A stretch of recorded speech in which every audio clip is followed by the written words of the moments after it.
Print, email, Facebook, Twitter. More Curtis Cheng murder. Talal Alameddine jailed for supplying gun used to kill police accountant. The man who supplied the gun used to kill police accountant Curtis Cheng has refused to stand for a judge while learning he would spend at least the next 13 years behind bars. Talal Alameddine, 25, pleaded guilty last year to supplying a pistol to someone unauthorized to possess it and recklessly possessing a thing connected with terrorism. When Justice Peter Johnson was about to read out the sentence, he asked Alameddine to stand, but he refused. One of Alameddine's many supporters in the court stormed out of court, saying "effing dog."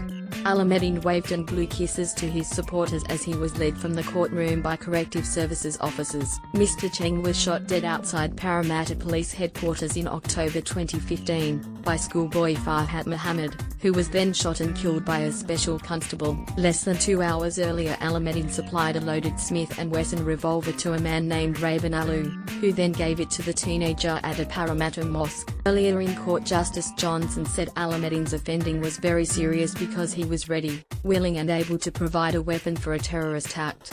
"I am well satisfied that during protracted conversations with Alu, at various locations, the offender learned a good deal about what was to happen with the revolver," Justice Johnson told the court.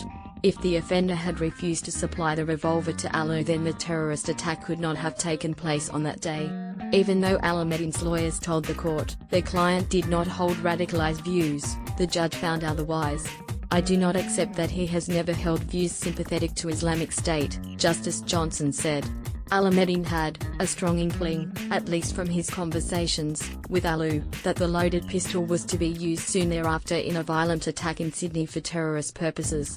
The court was told the revolver Alameddine provided for Mr. Cheng's murder was not licensed in Australia and police were unable to find record of it being imported legally. Alameddine was subject to a firearms prohibition order when he supplied the gun to Alu, and the Crown was able to show evidence that he was also in possession of a gun in the days after the shooting.